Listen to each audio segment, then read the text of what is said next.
What's going on, y'all? Welcome back to the League Report podcast. Who knows what episode it is now? We didn't lost count. We're not even saying it no more. Big week. College basketball started last week. Some big NBA action. Big NFL action today too. We got a couple of returns. Cam Newton back in Carolina. Get to see OBJ with the Rams tomorrow. Karl, how you feeling about that? Man, I'm a little. It's bittersweet. One of our second best wide receiver for the Rams got hurt. Robert Woods. He does a lot of the dirty work. He's like he's like the Draymond Green of our team. So we lost a good one, but we got Odell. So we'll do something, I guess. But good place for. I know. Ty, happy camper over there. Wizards doing pretty good this year. Wizards doing good. Man, I'm just. You mentioned college ball. I'm just happy to have college basketball back. That's my biggest. Yes. We got some good games so far. Last night, I got to mention to you, y'all. Did you see your Texas, your Longhorns last night? Yeah, I saw that. I'm not too mad because it's the number one team in the nation. We're young, but I'm not too mad about it. Karl, let me ask Karl a question, because the whole time I was watching the Gonzaga game, I was just thinking about Karl. Do you believe in Gonzaga at all this year, or is it another year where you're like, I don't? Hold on. I just don't know why they got ranked number one so fast, but I'm not going to say anything. The reason behind it was the guys who they have coming back. So they've got the point guard from last year back. They've got your favorite player, Drew Timme, back. And he's like 30 and still in college. He old as hell. Didn't he also go to didn't he almost go to the draft last year though? Yeah, he I think he just stayed in college. Okay. He wouldn't have made it. You don't think he would have made it? Oh my God. No. But I think he's looked at as like the preseason like player of the year. And then you pair him, as I mentioned, with the point guard they've got, and also now they're bringing Chet Holmgren. Chet Holmgren, the number one recruit in the country. So that's why. I don't think that. Go ahead. Yeah, he's pretty good. I'm just saying, like, that fast, like, damn. Like, I mean, what you want him to do? I mean, okay. I don't know. Who do you think should be number one, Cole? I've always felt this. I know this might be crazy. They shouldn't go by the recruiting class. They should go by who won the national championship. Always. But that might be kind of over. That might be over the top. That would be because what if the national championship team lost their core? Because I don't think it's just ranked off the recruiting class, because they'll rank a college team. They'll just have a separate ranking for recruiting classes, and they'll say so-and-so has the top recruiting class in the country or whatever. For Gonzaga, it's a combination of the recruiting class that they have. This may have been Mark Few's best recruiting class, if I'm not tripping, but it's the recruiting class that you already have, plus the core that you have as well. As I mentioned, they have two like key guys coming back from last year from that team that got to the national championship. They got to national championship, got dog walked by Baylor, right? And lost. Yeah. Yep. They lost. Y'all was talking shit that whole game. It's because I knew they was gonna lose. After that, when they almost lost to UCLA, I said, yeah, they losing. They losing to Baylor. It won't be too pretty.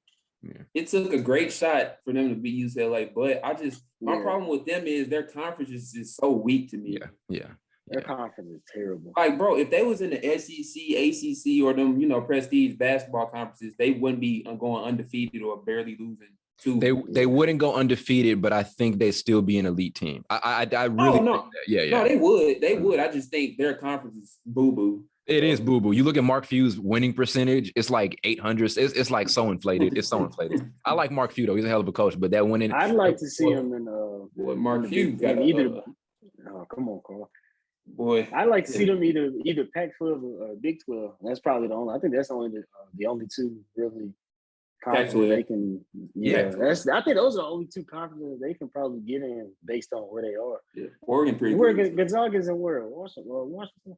Gonzaga's in Washington. But I remember thinking for the longest that Gonzaga was a Pac-12 team. I did too. Yeah, they always on prime time. Like, yeah. But the weird thing is Washington is a Pac-12 team, but Gonzaga isn't. Well, I mean, you look at Washington. They got football, basketball, and all that. You got to take that into account too. True. Shout out to those guys. There was another thing I wanted to mention. Oh, did any of you guys? I don't know if y'all watched it, but that UCLA versus Villanova game was good as hell. That was a lit ass game. I think UCLA pulled out the win. But that was one to watch on Friday night. But we got some more good ones coming up on Tuesday, I think. And I'm just happy college hoops is back, bro. We're 1-1 right now. We lost to Duke and we beat a really shitty team that second night. So I'm a little satisfied. I don't like how Villanova plays. I don't like it. It's too fundamental. They doing bounce passes and running 3-man weaves. I don't like it. What team was that? Villanova. Yeah. I love Villanova, bro. I love Villanova. Yeah, I get what Blake's saying. They're kind of broccoli. They're plain, It's not exciting. It's not a lot of one-on-one. I like to see one-on-one. I like to see somebody ISO and ISO. one-on-one. You ain't getting like all that. I don't like all that passing. Stop passing the ball. You ain't getting that in college, bro. You ain't getting it in college. I mean, they were exciting to watch when they had like Jalen Brunson and them that like those 2 years they went to the national championship. They were fun as hell to watch. Yeah. Hey, we was talking about the other day. Your boy, he only go around them schools and talk about that shot he hit. That's all he got. Oh, Chris Jenkins. I told Carl. Chris Jenkins has like. All right, it's not 1,000, but he has you would think he'd have more followers than he does. And Carl was like, I mean, what does he do now? I said, he go around talking about that shot. It was like, so shout out to Chris Jenkins, bro. That's probably the biggest shot one of the biggest shots in college basketball history. But only thing he hold on to. Yeah. I ain't gonna hate on him. Come on, Carl. Wow. I want to say that one dude from Duke. I keep forgetting his name. I looked him up and I still forgot him. He's their best player. What's his name? I know. Paulo Banchero. Yeah, he. I think that's Ty's favorite player. Here y'all go. Y'all was clowning me when I was talking about him the other night. No, but I mean, Duke's got a squad. They've got him. What's the other guy they've got? Blake. I think they got Wendell Moore back. Jeremy Roach, Wendell Moore, Paulo Banchero, Mark Williams, Trevor Keel. Trevor Keel clamped up. Trevor Keel clamped up my guy from Kentucky, Tata Washington, when they played. Tata. Had him in jail the whole game. Hey, Oh yeah, man. Shout out to the college hoopers, bro. Shout out to football, even though I don't know shit about it. I mean, I do know about football. I know a little something about football. Hey, Kentucky, at least Kentucky football team decent. They're pretty good, actually. I'll tell you what, I'll tap into college football for like the first 2 weeks and I'll stop caring after that. I swear. Ty, you need to start. Y'all need to start getting back into it, man. It's getting good. Yeah. Especially now we getting close to playoff time. True. Blake, you knew all the people on Duke team. You sure that's not your favorite team? No, I mean I just know. Blake be tapped in like a mug with college. He be sending players and all that. Be like, I ain't know this nigga. But yeah, man, shout out to the college hoopers, bro. All of that good stuff.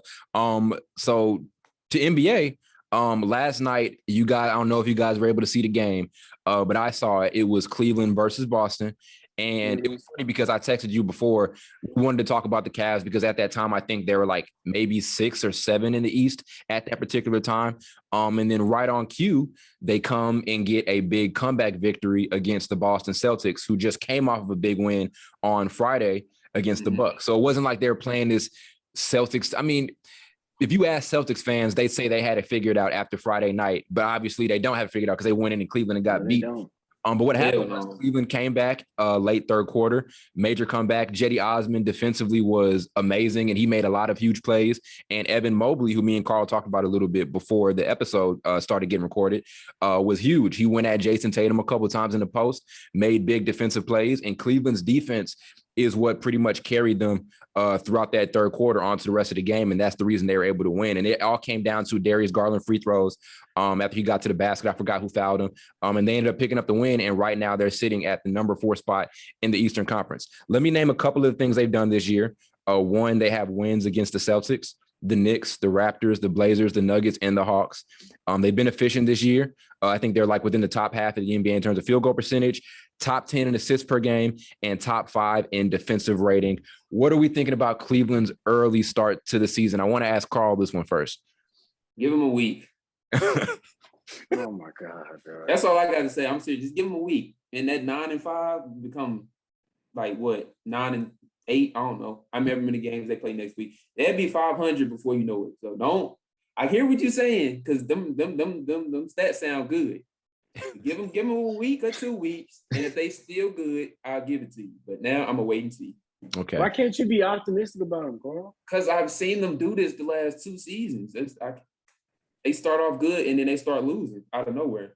We mentioned it last episode. They did have that start. They had the exact. I wanted to ask you because I know that they had that like almost exact same start to the season last year, especially around this time, and then they ended up getting screwed over the rest of the season. Yeah, but it's kind of different because this year they've been putting up those numbers, and also on top of it, Colin Sexton hasn't been there. I think maybe the last two. Kevin Love got hurt, and when Kevin Love's been in the lineup, he hasn't been super efficient. But he's been. Matter. But he's been surprising. You don't even notice he's going. But I say this, he's been surprisingly productive when he is in the game. He's coming off of the bench, but he's been somewhat productive. Markkanen has also been hurt. I know not even hurt, but I think he's on health and safety protocols, and he's been out. So they've been able, and Colin Sexton, I mentioned Sexton, he's not even playing at his best. This is probably the worst start. This is probably, if you look at just numbers, this is probably Colin Sexton's worst season. I know it's really early, but from a number standpoint, he's not as good. He's not as productive as he's usually been. I think he's like 16 points a game. Karl, you probably have the stats up right now. But I think he's like 16 a game, 45%, which is good. But usually he's a 20-point a game scorer. The 3-point percentage is down to like 24%. So they're doing this without their best player playing well. So that's why I think it's a little bit different. And I don't know if from a number standpoint, they checked as many boxes, last year as they are now. So I to a certain degree, I may be buying in too early because I bought in Minnesota for a little bit the last couple of weeks, and then obviously what happened. But looking at these numbers and looking at also the bench production, because Ricky Rubio has been amazing, I may think this team's upside may be playing just from what I've seen so far, because they've checked a lot of boxes. So I'm gonna say this before Blake, my bad, but Jaylen Brown didn't play, so okay. I kind of look at that. They play them again on Monday. That's kind of weird. I told you these schedules have been kind of stupid, actually. A lot of these teams have been getting, like, I know the Lakers and Warriors, I feel like they play at home like every day. Yeah. Or every game. Yeah. Like but you can go ahead, but that's what I'm saying. I'm gonna be a little bit more optimistic than Karl. Karl is on a hate streak right now. So, but I'm liking what I'm seeing from Cleveland so far. Even though they're not have their key players, their only key player, I think, Colin Sexton, he won't be there for however long, a couple weeks now. But in these past two games, they've shown they can get some good scoring without him. Yeah. Evan Mobley's been playing great. Ricky Rubio, he's been playing out of his mind, man, for some reason. So I think if they can continue this, at least while Sexton is gone, and when Markkanen gets back, I think they'll be fine. I wouldn't be surprised if I see them sneak into a playoff spot for sure. You mentioned Rubio, bro. I don't think we really give Rubio credit for how great of a point guard he is. Like every team he's been on, he's been very impactful, really high IQ player, and he's gotten better as a shooter pretty much every season in his career. This year, I don't know how great the percentages are, but when you look at it from an eye test standpoint, he's taking a lot more shots off the dribble than I'm used to. What's the percentage, Karl? It's not that great right now. 38%. 38% is great. That's great. Now, from the field, bro. Right. Okay. Thanks for writing on my parade. But thanks for writing on my. Hold on, from three, he's shooting. That's weird. He's shooting the exact same percentage from three that he is from field goal. So he's taking a lot of threes. Yeah, he has taken a lot of threes because I'm thinking every time I watch his highlights, I don't see him getting much in the paint. But if you look at last night's game, bro, how he's able to control the game with his ability to play make.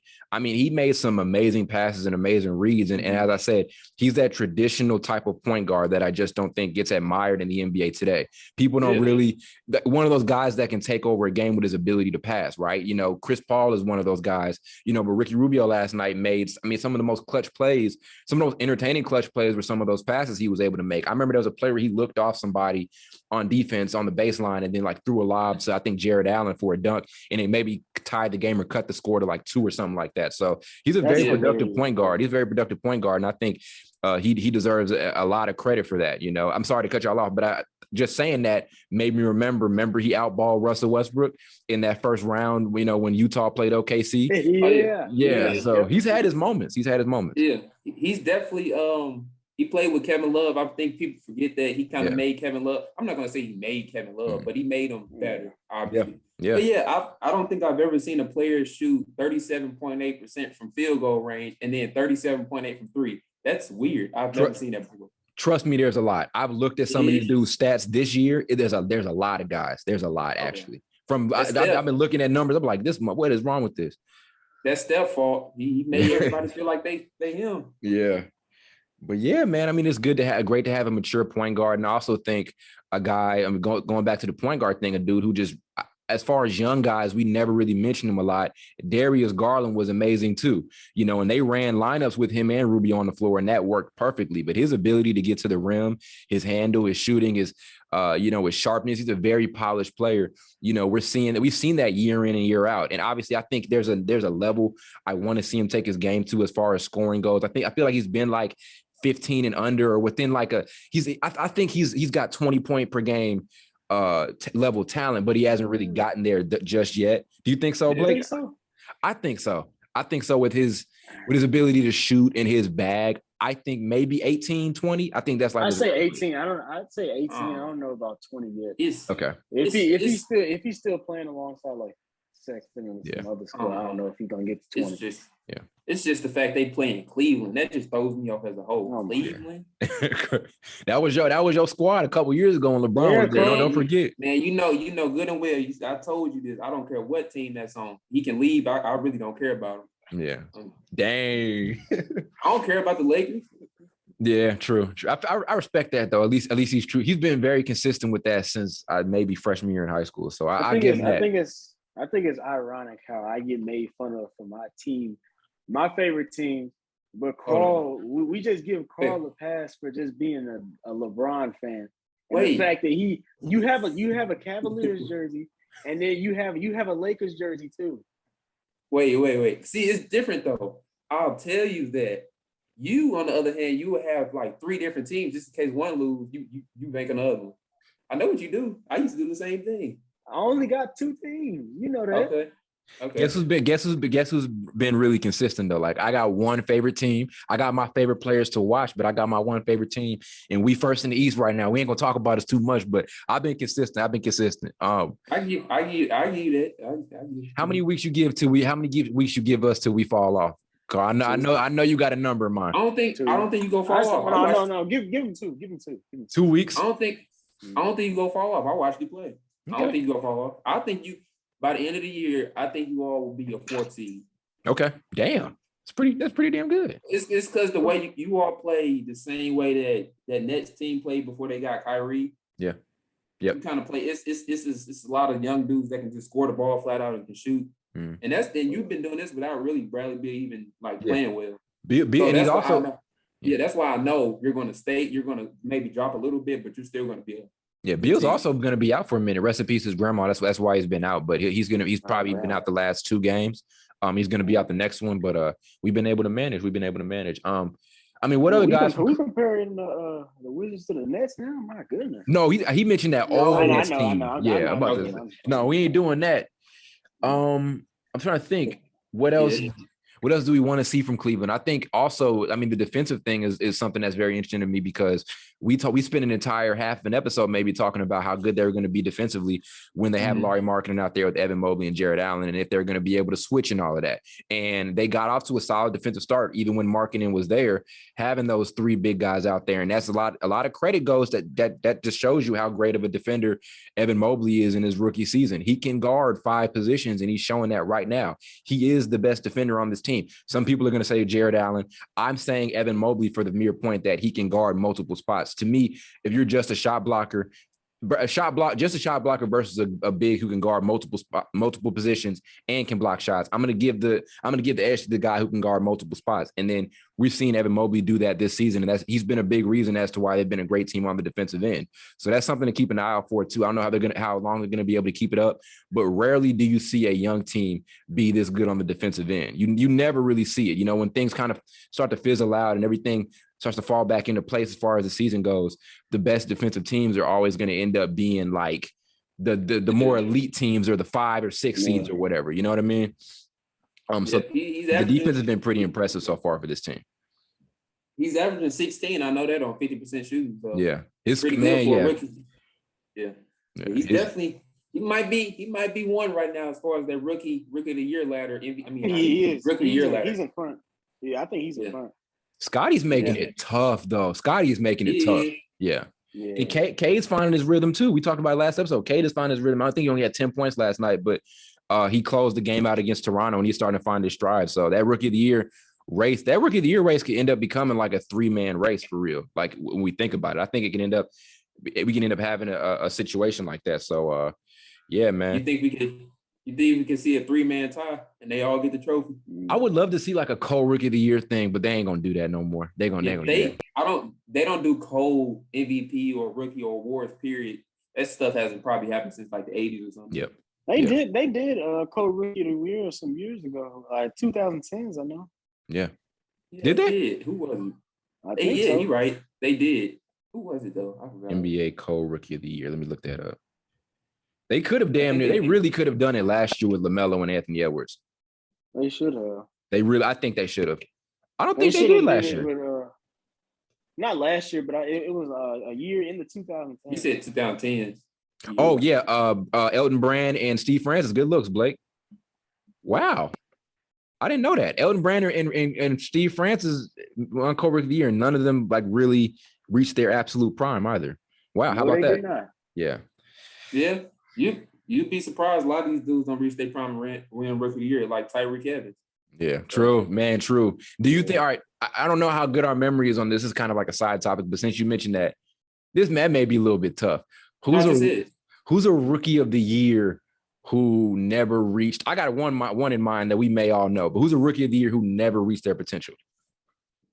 Michael Carter Williams. That's exactly what I was going to say. That's exactly what I was going to say. There have been plenty though. I thought she was about to say, shoot, didn't Ben Simmons win? You said Ben Simmons? He won it. Yeah, he got time though. He got time. Man, he ain't gonna do nothing with that time. Yeah. Who did you all say? LeBron on that list too. You said we could put LeBron on that list. Who did you all say again? You said Michael Carter Williams. Carter. Yeah, that's an MCS. That's probably it. I thought a lot of NCW stuff was like situational too, though. Like I think his talent, like I think he could have actually been an all-star player, but he had a bunch of extra stuff happen. He got traded from team to team. Like after that stint in Milwaukee, where I think they got to the playoffs and got first rounded by the Bulls, I think from there it was kind of like a downhill decline from him. So, yeah. But like there's another young team that you mentioned yesterday in the text. You can talk about them a little bit, but the Thunder, they've won the last 4. I think they play somebody tonight. So talk about them a little bit. Well, I know we had talked about Josh Giddey before the draft. We didn't really have a lot of tape on him. People didn't really know like what all he was about. We could just go off of that last season in Australia. Yeah. But he's been pretty good. Not eye-popping numbers like some of his other fellow rookies in that class, but he's slowly and surely getting better. Mm-hmm. I think one thing he needs to improve on is his shot and shot making a little bit, just to get to that level, that next level. But rebounding, passing, he's got all the tools to be an elite defender too. So yes, I think once he rounds that out, he'll be a great piece for that Thunder organization moving forward. Shai Gilgeous is really nothing we can talk about. Yeah, he's man, doing his thing. He's been doing great this year, and for the Thunder, I know they that Lakers game was really what, to me, that's what put them on the map. Yeah, all around. I got to, Carl. All around great game. Shai, that logo 3 he hit, that was hard. But I see them finally starting to. I didn't think it would take this short of time for them to really get back to the point where they were before with Russ and all of them. But I think they're slowly but surely they're starting to get back to that point a little bit. I think y'all shaking your head. Y'all shaking. What's that? Hold on, man. What's that point? What's that point you're mentioning? I think when we first came into the league expansion wise, it took them at least 4 seasons because they drafted KD first, and then they drafted Russ, and then they drafted Harden. I think we're gonna see that. I think we're gonna see that over again. You got Shai, and they didn't draft Shai, but still great business move. You got Shai. I keep am I saying it wrong? Yeah. It's cool. I say whatever. I say SGA to lower SGA, SGA. So you got SGA. You drafted to get Josh Giddey, and you got some good pieces around him. I'm not saying that that's going to be, as talented as them, but we could see another young core if they get somebody else or another improving score. We could see another young core that could create some problems out there in the West. That's for me. I think that's the direction they're going in. Now that you clarified it, I agree. I think they're building something great right now. They've got the backcourt thing almost figured out. You still have to see some things with Josh Giddey, but as you mentioned, some of the flashes he's shown, as far as passing and rebounding, he's surprisingly been a solid rebounder, given his size. Like he's really, it's not that he's not tall, but he's really skinny. I'm surprised he's going down there. Yeah. He may be getting like 6 or 7 a game, if I'm right. And then also like, there are some times where he's putting in contested jumpers and the percentages aren't high, but I'm just surprised that with his form, he's able to kind of get him off. And he's been able to do that this year.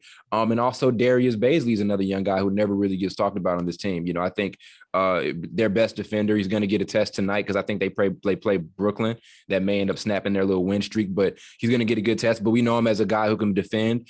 He's continuing to try to develop himself as a perimeter force. I think he's taking shots from 3. I think his percentage is a little bit lower this season than what it was last year from deep. So yeah, I mean, I feel like they're getting it right. I definitely think they're starting to build something good as far as young teams go. So yeah, and then also you think about it too. The one thing they're gonna need is like that Kevin Durant, and so that's they're gonna have to tank they're gonna have to tank low enough to get like a number 1, number 2, and try to land a Chet or Apollo Banchero or whoever that guy is. So I definitely see what when you clarified, I definitely see what you're talking about. But I definitely think if they can get like Apollo Banchero, I think that'll kind of complete it.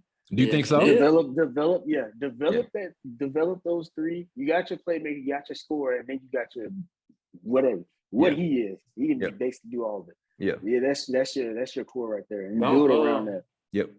Don't worry, they'll suck another 3 or 4 years to get somebody. Oh my God. Ain't gonna win nothing. They can't beat them. They can't compete with them teams within the next couple of years. Like them younger teams. Like I don't think they can compete with. They can compete with Memphis, but I don't see them beating them or teams like they're going to be better than the Pelicans. I think we all know that.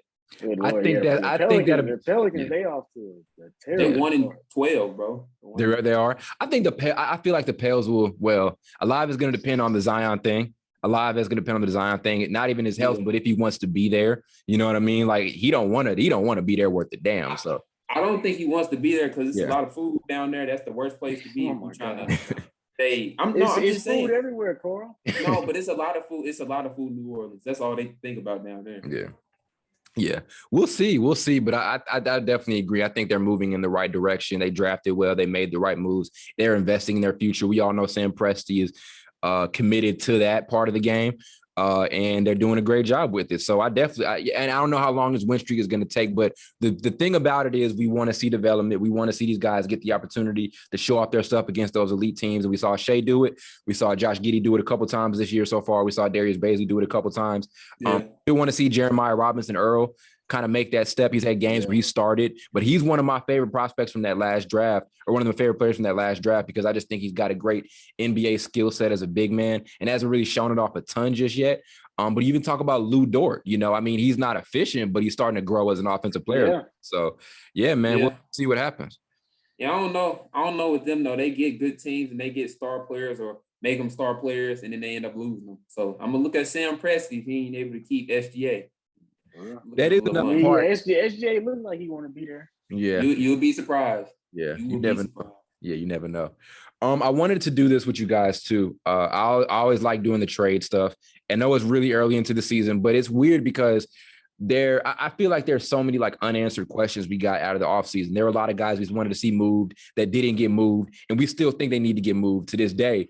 And so I wanted to do like a little bit of a trade thing. Bleacher Report put out an article where they proposed some trade ideas. And I'm going to read them off for you guys. For one, I'm going to read off the trade and the players here. And I want you guys to tell me what you think. So 1, Blazers and Mavericks swap scoring point guards. We go Dallas Mavericks get CJ McCollum, and the Blazers get Tim Hardaway Jr., Reggie Bullock, and a future first-round pick. What are your thoughts on that, Karl? That future first round, did you say future first round pick, right? Yep. That future first round pick makes it a little better because when you're trading CJ McCollum for Tim Hardaway, you can ask yourself, isn't CJ McCollum probably better than Tim Hardaway? He is better. Yeah. Yeah, he is better. He is better. He's better than him. So like I guess they're really trading it, to be honest, for that pick. Really? That's really what that's a good trade to me. I like it. The pick offsets it a lot, right? You know, you're getting a solid piece for now, and you're still kind of investing in your future. And Portland, I mean, Portland's made solid use of some of their like maybe somewhat higher picks, right? I mean, Zach Collins was a good pick, but he ended up just getting hurt. But who knows how good he would have been if he wasn't, hurt, and how much of a contributor he would have been for them. So I mean, obviously they've built themselves up from the draft. So that's why this is a straight up a team who's not. I mean, they've had their transactions or whatever, but. There's a team who knows how to make use of their picks or whatever. So I think I definitely agree that first round pick kind of balances all out. Reggie Bullock is interesting here because he kind of gives you a little bit of a defensive edge. It's solid. I mean, it works perfect for Dallas because it gives another shot creator next to Luka, so Luka can take a step back a little bit, no pun intended. Luka can Luka can focus a little bit more on playmaking and doesn't have to have that much of that all that weight on his shoulders. Even though Porzingis has looked solid as a second option, you still want to get good perimeter scoring, and I feel like Hardaway Jr. isn't that. You know what I mean? Like we questioned the extension and how much he should get extended for. Sometimes he's really a volume shooter in the playoff. You saw that a ton last year. So. Yeah, he was impressing me against the Clippers, wasn't it? Yeah. Remember what I was talking about? Oh, this dude might be a max player. Then he shot my confidence right back down. Yeah. What do you think of the move, Blake? Do you remember all the pieces? I mean, do you remember all the pieces I said? CJ for Tim Hardaway, Reggie Bullock, and that future first round. Yep. I like it for Portland. You get that future first round pick, whoever it'll be, just to bolster the roster a little bit. Tim Hardaway, he's a nice role player. I'd say he's better than what they would have now. The only thing I don't know how much Dame would like that move, but that's true. Yeah, you got to keep Dame happy too. Yeah, he leaving anyway. Yeah, he gonna be out anyway. I don't know when he's a free. But for that, I think. Oh no, he locked in for a while. Okay. Wow. Yeah. No, he is. I was just saying they go trade him. He want to leave. I think it's. Oh yeah, that's coming. But for Dallas, I like it. You get better, more consistent scoring out of CJ. You get just a better, I'd say better all-around player. Borderline all-star, should have been an all-star, but still in that Western Conference a lot. But yeah, you get borderline all-star, better all-around player, much better scorer, and someone who can really, like Ty said, take that load off from Luka so he can focus more on playmaking. Because right now, if you're looking at it, he's just basically trying to do everything. He's pulled in a bunch of different directions. Yeah. So I think it would be great for them. I agree. Yeah. Also, too, just a good change of scenery for CJ, like for real. That's what he needs. I'm not saying Dame's a bad backcourt partner for him, but, it's just like I said, it's just never worked, and it doesn't look like it's working right now. So not saying they're a horrible fit, but it's like, as we always say, time. It's just time. Yep. It's just time. Yep. Yeah. No, I know Portland can get a little boring to look at. So. Portland, I have no desire to watch the Trailblazers game this year at all. I'm going to say this, though. 2023, Luka gonna be holding up the championship. He'll be holding it up. He will. I think by then he would. I think he'll have a ring by then. I got another one. How many MVPs you think over his career? No, it's by 2023. One. All right. 2023 is If he doesn't, that's not even that far away. Yeah, that's like I think. I'll say it like this. This is kind of be confused. 2023, 2024 season. So by then, by then I'd say he'll probably have he'll have one. I say have one and maybe a ring at that time. I got another one here. This is a little bit of a boring one. Knicks, they get Jerami Grant. Pistons get Obi Toppin, Alec Burks, Kevin Knox II, and a 2022 first round pick and a 2023 second round pick. Thoughts on this one? I like it, actually. Because I was thinking you kept naming players. I'm like, who did you say? Mike? You said Mike Knox? Not Mike Knox. Kevin Knox. Kevin Knox. I keep calling him Mike Knox. I don't Mike know Knox. Yeah, Blake will know that. He know who that is.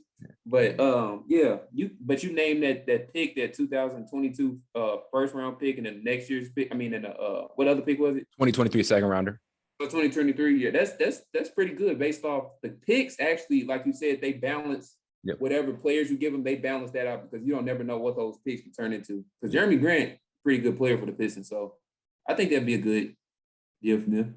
It's kind of like a commitment to, continue to build a young team. I think that's the path they're on. I know Dwayne Casey said they're not rebuilding. I'm like, yes, you are. I remember he said that. Yes, you are. He said, I said, yes, y'all are. But yeah, I mean, I think it's once again, it's another opportunity for them to commit to rebuilding. Alec Burks is kind of a throw in there, so that's kind of just a salary filler. Yeah, he's Alex Burks is cold. Alec Burks is cold, but he's a salary filler. It's unfortunate that Golden State had let him go. Yeah, he was cold in Golden State. He was cold everywhere he went. Yeah, I like it. Another opportunity for Detroit to keep building and going young. And for the Knicks, it's more offense and also more defense. Defensively, the Knicks have been sorry this year, which is a total change from last year where they were arguably at times the best defensive team in the entire NBA. So you get another guy who can score and a guy who can go out and check the best player on an opposing team. Right now, I just don't feel like New York has that guy to go out there and check the best player. Some would say RJ Barrett. Maybe him, but Jerami Grant's just a better defender than RJ Barrett, which gives you more options. So yeah, I like the pick. I like that trade idea a lot. What about you, Blake? You cool with it? Who all was in Jerami Grant for? Yep. So you got Jerami Grant to the Knicks, and the Pistons get Obi Toppin, Alec Burks, Kevin Knox, 2022 first rounder, and a 2023 second rounder. I love that. Yeah. Obi Toppin. Yeah, I like that. I like that. You go. I like Jerami Grant, but I think he would probably fit better in. Yeah, because it's kind of like with Jerami Grant, you're kind of wondering if he makes sense for the Pistons rebuild. You know what I mean? Like I feel like he's just because he's kind of getting a little bit older. So. Yeah. So he's 30. Yeah, that's true. Yeah, he is. He's 30. If he's not, he's like damn near 30. Like he's older. Wow. Yeah, he's been in the league for a minute. He was in OKC for a little bit. Yeah, I'm a big fan of that. And as I said, I like it for New York because it just gives them another guy who can score and another great defender. Yeah. Here's another. He's 27. 27. So he's near. Yeah. Oh, okay. That's still. Here's another interesting one. NBA time. Kind of the blockbuster one of this. Well, not the blockbuster, but a lot of names involved. Warriors get Harrison Barnes. So it's a trade with the Kings. Warriors get Harrison Barnes, Buddy Hield, and Tyrese Halliburton. And the Kings get Andrew Wiggins, James Wiseman, and Moses Moody. This is a weird one. No. I wouldn't do it because I feel like you're going around in circles. Yes, that's exactly my thoughts. Yeah, it doesn't make any sense. No. I think why do they want to trade? Just keep Wiseman, bro. Why do they want to trade him so bad? Yeah, every mock trade I see involves James Wiseman. I don't know why. I don't think they want to trade him. I think people want them to trade him. I have no idea why. People are stupid. That's why those people. That's why they're not GMs. Well, stupid trade. We're gonna skip past that one. I didn't like it. I also didn't. It doesn't make sense. I mean, okay, does it make sense for Sacramento? I think it makes sense for Sacramento. Of course, it makes sense for Sacramento. Yeah. Anything makes sense for them. Yeah, anything makes sense for them. They trade that whole squad for a burger. That makes sense.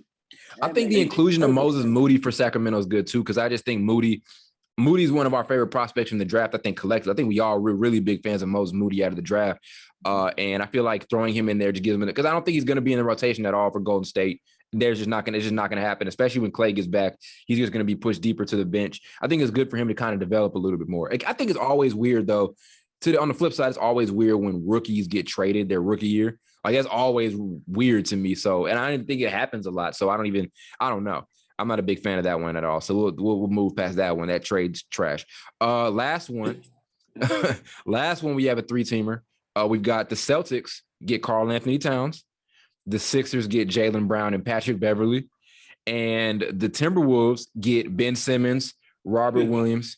What were you going to say? No, you said Ben Simmons. Ben Simmons, Robert Williams, Matisse Thybulle, Jaden Springer, and a 2022 first-round pick. Again, that's the Celtics get Karl Anthony Towns, Sixers get Jaylen Brown and Pat Bev, and the Wolves get Simmons, Rob Williams, Matisse Thybulle, and Jaden Springer in the 2022 second-rounder or first-rounder. I like it for the Celtics and Sixers, but I don't like it for the Timberwolves. Okay. Yeah, it's just the Celtics getting a big man that can score. They need a true big man that can score too, because Robert Williams isn't the answer. Yeah. We all know Al Horford. That's not what he's actually do. That's not his strong suit. So, but yeah, they really need a point guard though. I agree. There was another one out there that had them getting DeJounte Murray in the trade, and I like that one a lot. Then I like the Timberwolves pickups though. I think for them, it gives them another opportunity to commit to their future and try to build something else. And there's some of the names here I think will be good for some of these guys to have a change of scenery. Obviously, Ben Simmons needs a change of scenery, wherever the hell that's going to be. Minnesota would be a good place for him to show if he thinks he's a damn first option. That'll be a place for him to show that. I'm not saying he's going to do it. He won't be a first option in Minnesota. True. I mean, yeah, true. He ain't gonna be a first option in Minnesota. Yeah. So he might as well go to somewhere. But I know he's not even better than. Be a first. He's not even better than D'Lo. No, he's not better than D'Lo. Yeah. But I like the Thibault. That's a weird trade. It is a weird one. I like the inclusion of Thibault though too. I think Thibault is my opinion, a top 5 defender in the NBA right now. And I think he wants to show off that he got some offense. I mean, he's not showing it off much right now, but I think he wants to, so it could give him an opportunity to do it. He's Andre Robertson 3.0 or 2.0, however you want to say it. Slightly better shooter than Andre Roberson. Yeah, I think he. You think? Yeah, slightly better shooter by like a couple inches. Yeah, that's a weird one. I mean, for the Sixers make out well with this by getting Jaylen Brown, so it gives them another perimeter scoring option, and also you offshore Ben Simmons, and so right there, like you automatically get rid of your Ben Simmons issue. You get another offensive guy. Pair that with Joel Embiid and Seth Curry and Tobias Harris, who's been great this season. I think it does make Philly a championship contender right there.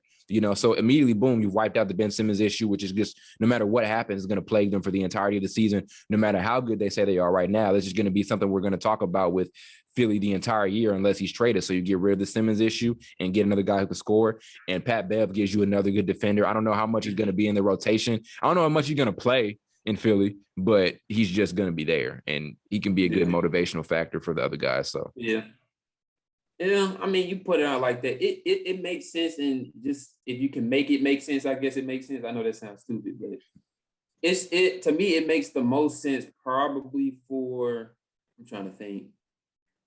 76ers, because I like Jaylen Brown with Joel. I like that. Makes sense. The Celtics need a point guard more than anything than a big that can score. I agree. Yeah, they do. Yeah. Because then it's going to end up being this thing where, like, okay, we're going to run Karl Anthony Towns with Al Horford. I mean, that's cool. I mean, it's actually cool. Always cool to have two bigs who can pass. And I think it does make you a little bit more versatile. They can be versatile defensively now, but it could make them a little bit more versatile defensively. And it can add another dimension to their offense, so they're not just having the ball sticking on the perimeter the entire time, like Karl mentioned, and they have a guy who they can throw the ball down to in the paint and have do something. So yeah, but Karl Anthony Towns is more of a perimeter big, though. He doesn't dominate down low like he should. True. But I think that's true. I think if you get that is very true. And then you also have to just work it out. Tatum likes attacking in the mid range. And so and Karl Anthony Towns like attacking in the mid range too. So maybe that makes much sense. Yeah, I agree. I think they should have just for this trade. They need a guard. Yeah, they point guard. No, let me ask you this. Let's say it was a multiple guy trade. And then what if D'Angelo Russell was kind of thrown into a pack? Because it'll be more guys involved for Boston. What if D'Angelo Russell was thrown into a package? He's not a true. He's a scoring guard. He doesn't. I feel like if you ask D'Angelo Russell, maker pass the ball, but somebody that can pass them the ball. They got enough scoring. You need somebody to pass the ball. But I feel like honestly, if you ask D'Angelo Russell to do it, he could. Because D'Lo, don't forget, D'Lo coming out of high school from Montverde, we also play with Ben Simmons. Coming from Montverde, he was more of a 2. And then going to Ohio State, he played the point. In the NBA, they've kind of asked him to be a scoring point guard, but then he still is a guy. I feel like if you ask him to, maybe I'm a little too optimistic, but if you ask him to, he can actually be a playmaker. So that's too much of an if, though. We don't know that yet. Yeah, so true. That's a big gamble. Yeah, I'm not gonna ask nobody to be my point guard. I'm not gonna do it. If I'm trading for a point guard, I want a point guard. I'm not trading for a combo guard and asking, hey, can you pass the ball a little bit, bro? I'm not gonna ask him that. If I'm gonna trade for a point guard, I want somebody that can pass. Can you take about 10 points off your average? Yeah, I think. Come on, hey, stop scoring a little. Stop scoring so much, man. I think that's what KPJ's struggling with a little bit. I don't think he's a scoring guard, and they tried to ask him. He's not a point guard. He can't. I'm not saying he can't do it, but you can tell he's not. I'm saying that. Okay. He's not comfortable with doing it. You can tell because he dribbles too damn much. Yeah, that's true. And I like. It's nice to add that to your game, but still. Just do it. Do what's natural. One of y'all made the point that y'all said Boston ain't got time to ask questions and experiment, and I agree. That's a great point. Which one of y'all? One of y'all said something like that. That sound like Blake. Yeah, sound like me. That's a great point because they're not into a position they want to win now. Like they've made too many offseason moves over the last couple of years, and they've had too many. Yeah, they've made too many not coaching changes, but they just made a major coaching change. This team wants to win now. You know, I feel like anything past the conference finals appearance for this team is a disappointment. So they don't have to. You said they don't have time to ask a bunch of questions and be uncertain. Bring in a playmaking point guard and make it happen. I definitely agree with that. That point. They should have got Lonzo. I'm gonna keep saying it until they do it. I'm gonna keep saying it until they do it. Well, ain't gonna happen now. Lonzo love where he at. Well, wait till he don't. Hope he don't 3 or 4 years from now. And give him all the money you want. You need 3 or 4 years from now. Yeah. Who knows if Jaylen Brown and Tatum gonna be there by that time? Oh, they're. I told you. I think it's time because with them, I feel like both of them are never on at the same time lately.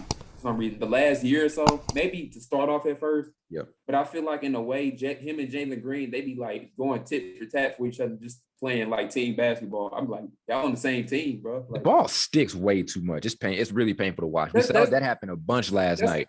That's what I'm saying. It's like I don't know if him and Jaylen Brown, like they trying to say, okay, I scored 30. I can do it too. Let me get 32. Yeah. Let me get 32. Yeah. So let me see if there's anything else I wanted to cover. I think that was pretty much it. We got about almost an hour in. Yeah. I felt good about this one. Good stuff to talk about. There's some more games going on right now. Y'all, I keep forgetting to tell us to include this in the beginning of the show, but do not forget to subscribe to the YouTube. Thanks for getting us to 200. Oh yeah. Thanks for getting us to 200, y'all. That was the goal for the summer. And we beat that. We also continue to download, and when you download us on Apple Podcasts, leave a review to help us rank a little bit higher in Apple. Were there any final thoughts that Blake and Karl want to throw out there? 300. Rams play tomorrow. Say what? The Rams play tomorrow. Who they play? 49ers. I'm not going to be watching. The Boo Boo Niners. That's what they play. I got a test tomorrow. Well, I got a test tomorrow and Tuesday. I got a test tomorrow as well. Jesus Christ. Yeah. Y'all got tests? Sucks. Do you have anything? Are you just like free before Thanksgiving break? Like, do you have anything going? I don't have no tests. I took all mine at the start of November. Lucky. Damn, I got one, and then I'm gonna call it quits. I got one tomorrow. I'm glad it's tomorrow because I'm gonna call it quits after that. Yeah. Better be you recording this. You better be studying, boy. Yeah, I'm about to study right after this, bro. This. Yeah, that does it. Thanks for watching, and we will see you guys on Friday morning. Yes, peace.